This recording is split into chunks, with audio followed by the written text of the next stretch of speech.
Olá, tudo bem? Estamos aqui para mais uma aula de geometria analítica e os temas de hoje serão intersecção de retas, inclinação da reta, coeficiente angular e equação reduzida da reta, tá? Então, falando sobre intersecção de retas, se eu tenho uma reta R, eu conheço a sua equação, seus coeficientes A1, B1, C1, e a reta S, A2, B2 e C2. O meu objetivo é descobrir quais são as coordenadas desse ponto P, que é a intersecção das duas. Para isso, basta que eu resolva o sistema de equações, tá? Eu organizo as equações no sisteminha e resolvo, usando qualquer um dos métodos que eu já aprendi. Então, nós temos aqui o exemplo da página 662. Eu tenho as retas R e S. Eu vou montar o sisteminha, tá? Então, eu deixei 2x menos y igual a 1 e 4x mais 3y igual a 17. Vou multiplicar por menos 3 a equação de cima, ganho uma nova equação. Somando as duas, eu cancelo y, 10x igual a 20, x é 20 por 10, x é 2. Vou escolher a mais bonitinha, escolhi a de cima. Substituindo 2 no lugar do x, y vai ser igual a menos 3. Menos y igual a menos 3. Corrigindo o sinal, y é 3. O ponto de intersecção, então, tem coordenadas x2 e y3.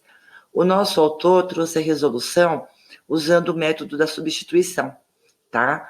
Então, ele deixou o y sozinho na primeira equação, né? Ganhou a equação y igual a 2x menos 1, substituiu no lugar de y da segunda equação, resolveu e encontrou as mesmas coordenadas que eu. Fora esses dois métodos, vocês podem ainda usar o método da comparação, que vocês aprenderam no fundamental, ou até a regra de Cramer, que nós vimos no ano passado no segundo, tá ok?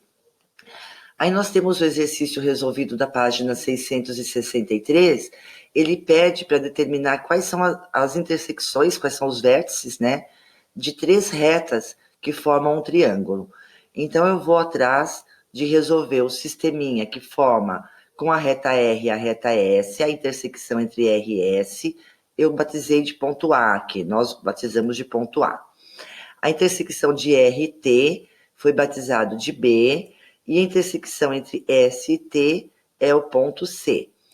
E o nosso autor coloca os pontos no plano para a gente visualizar. Não é necessário que ao resolver esse exercício vocês coloquem no plano, tá? Mas é interessante para a gente enxergar que A é a intersecção de R com S, que o ponto B é a intersecção de R com T, e o ponto C é a intersecção de S com T. Tá ok? E a inclinação da reta? Então, se eu desenhar uma reta no plano, ela pode ter inclinação para a direita ou para a esquerda, ok? Entre o eixo X e a reta R, eu vou ter um ângulo, né? Então, se eu partir do ponto onde a reta R cortou o eixo X, eu tenho uma semirreta, e aqui eu tenho uma segunda semirreta. O ângulo é a região formada por duas semirretas, ok? E eu sempre vou medir o ângulo partindo do eixo X até chegar na reta. Nós temos os seguintes casos. Nós podemos ter um alfa entre 0 e 90 graus, ou seja, um ângulo agudo. Nós podemos ter um alfa entre 90 e 180, ou seja, um ângulo obtuso. Nós podemos também ter um ângulo nulo, né? Uma reta paralela ao eixo X vai ter alfa igual a 0. E ainda podemos ter um ângulo medindo 90 graus, um ângulo reto aqui, né? Quando a reta é perpendicular ao eixo X. E o coeficiente angular? O coeficiente angular, também conhecido como declividade da reta, ele vai ser conhecido por M, tá? Vai ser batizado de M, letra M minúscula, e ele é, conhecendo o seu ângulo, a tangente desse alfa. Se eu tenho um ângulo agudo, M vai ser a tangente de alfa, que é um valor positivo. Se ele é um ângulo obtuso, eu vou ter a tangente de alfa, que é um ângulo negativo, tá? Uma medida negativa. Lembrem da circunferência trigonométrica. Se eu tenho um ângulo reto, o coeficiente angular não vai ser definido. Por quê? Eu não tenho tangente de 90 graus. Lembram? Tudo bem? E se o ângulo for nulo, né? Se o ângulo for de 0 graus, a tangente de 0 graus é zero. Então, nós vamos recorrer aqui a conhecimento lá da geometria, da trigonometria da circunferência, tá? Os conceitos básicos. E nós temos um exemplo da página 665, ele traz uma reta que forma um ângulo de 45 graus com eixo X e uma outra reta S que forma um ângulo de 135 graus com eixo X. Eu vou reforçar. Nós partimos de X e vamos até a reta. Partimos de X e vamos até a reta. Tá ok? E quem é a tangente de 45? A tangente de 45 é 1, então o coeficiente angular de R é 1. E quem é a tangente de 135? Menos 1. Então, o coeficiente angular da reta S é menos 1. Nós podemos também determinar o coeficiente angular de uma reta partindo de 2 pontos, porque nem sempre eu conheço o seu ângulo, né? O ângulo que a reta forma com o eixo X. Nós vamos verificar os 2 casos, em que alfa está entre 0 e 90, ou que alfa está entre 90 e 180. Então, observem aqui que eu tenho um triângulo retângulo, a inclinação alfa é a mesma que do eixo X em qualquer paralela que eu trace, tá ok? E aqui nós temos, com a inclinação para a esquerda, né, um ângulo obtuso. Então, observando aqui esse triângulo, a tangente desse ângulo alfa é o cateto oposto sobre o cateto adjacente. Mas quem é o cateto oposto? É o segmento BC. E o cateto adjacente é o segmento AC. E a medida de BC é a distância do ponto YA até o YB que eu calculo com a diferença dos dois.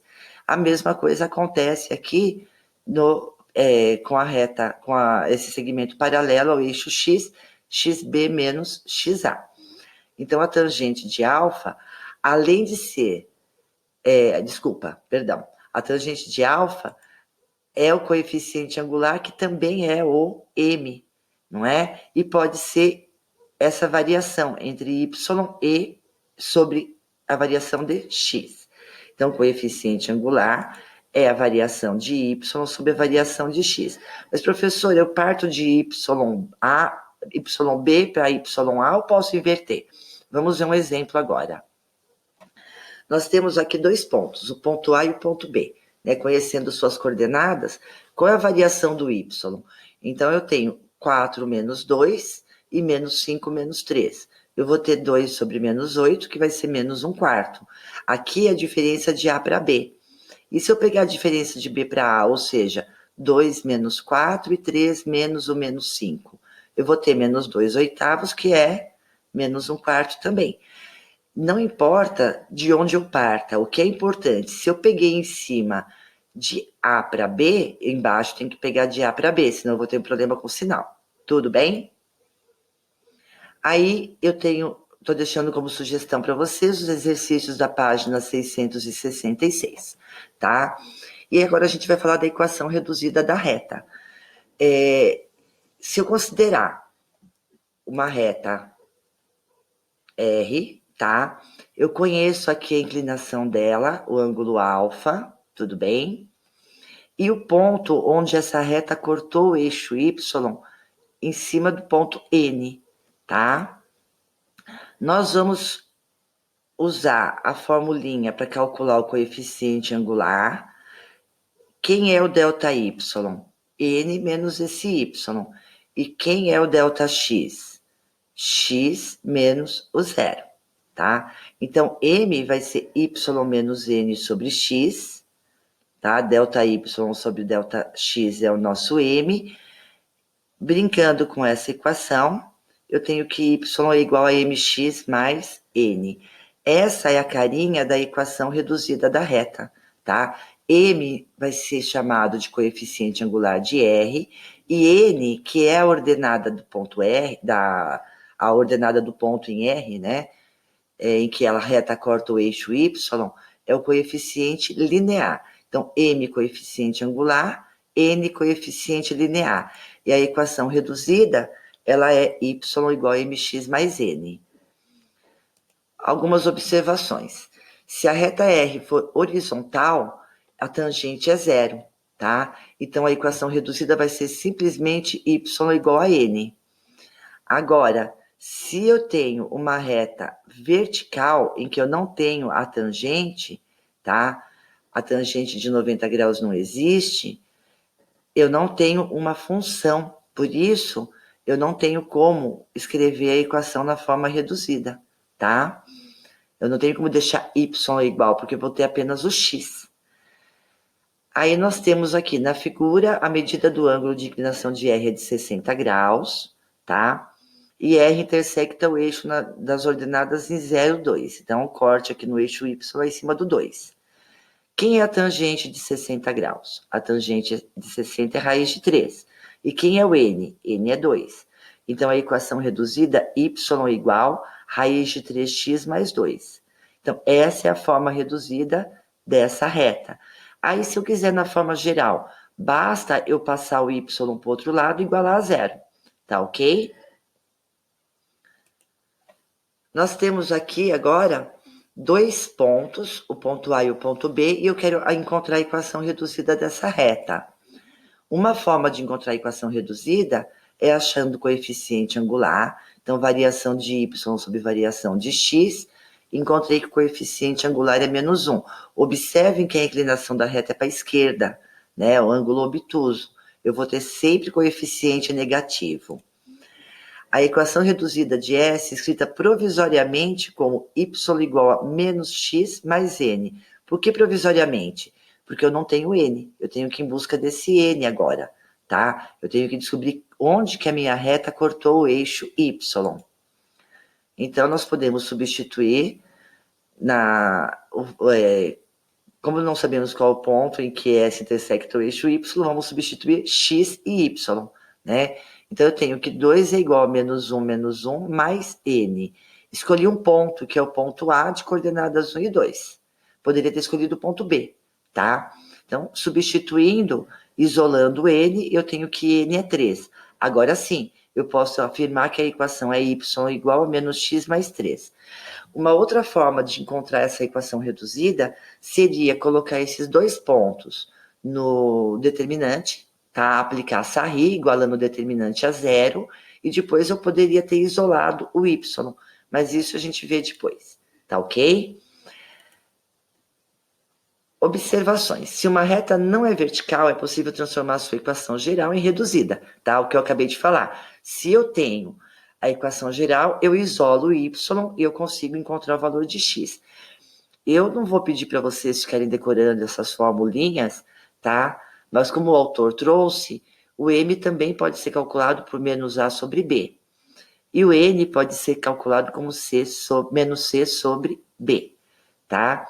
Então, a equação reduzida, mx mais n, ou mx menos y mais n igual a zero, que é a equação geral, ax mais by mais c, ok?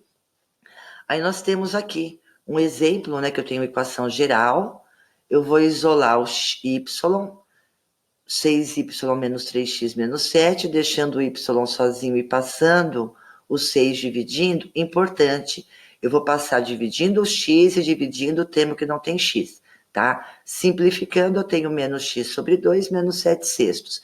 Quem é o coeficiente angular? É quem está com x, vai ser menos meio.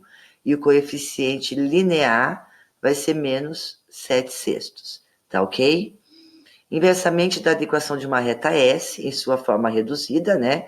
Se eu tenho uma equação reduzida, basta então eu mandar o y para o outro lado e eu vou poder escrever essa equação na forma geral, ok? Aí nós temos um exercício resolvido, nós temos um quadrado, tá? De lado 2. E eu quero determinar as equações das retas AB. Então, a reta AB é essa reta aqui e a reta BC é essa reta aqui. Bem, se eu tenho um quadrado de lado 2, a diagonal, ou seja, a medida de B até D ou de A até C, vai ser L raiz de 2. Vai ser 2 raiz de 2, certo? Então, metade é raiz de 2. Esse ponto C está em cima da raiz de 2 e o ponto A está em cima do menos raiz de 2. Da mesma forma, o B está em cima da raiz de 2 e o D em cima de menos raiz de 2. Então, nosso autor trouxe as coordenadas de todos os vértices aqui. Como a inclinação da reta AB é de 45 graus, né, eu tenho um quadrado, o ângulo é de 90 graus, metade 45, o coeficiente angular dele vai ser 1. Então, eu posso escrever que y vai ser 1x, né, mais raiz de 2, que é o ponto onde a reta AB cortou o eixo y. E da mesma forma, eu tenho aqui a reta BC, ó, BC, o ângulo que eu tenho aqui é 45 graus, mas partindo de x até a reta, eu tenho o seu suplemento, que é 135 graus. Então, é a tangente de 135 que me interessa, que é menos 1, ok? Essa reta também corta o eixo y na raiz de 2. Então, y vai ser menos x, menos o mx, menos 1, mais raiz de 2, que é o n. Ok? E eu deixo aqui para vocês os exercícios da página 668, tá? Que vão tratar de equação da reta, coeficiente angular, tudo bem? E nós resolvemos esses exercícios. Na semana que vem a gente discute os problemas que surgirem. Na aula de amanhã, ou melhor, na aula de hoje, né? A gente vai corrigir os problemas que surgiram na aula passada.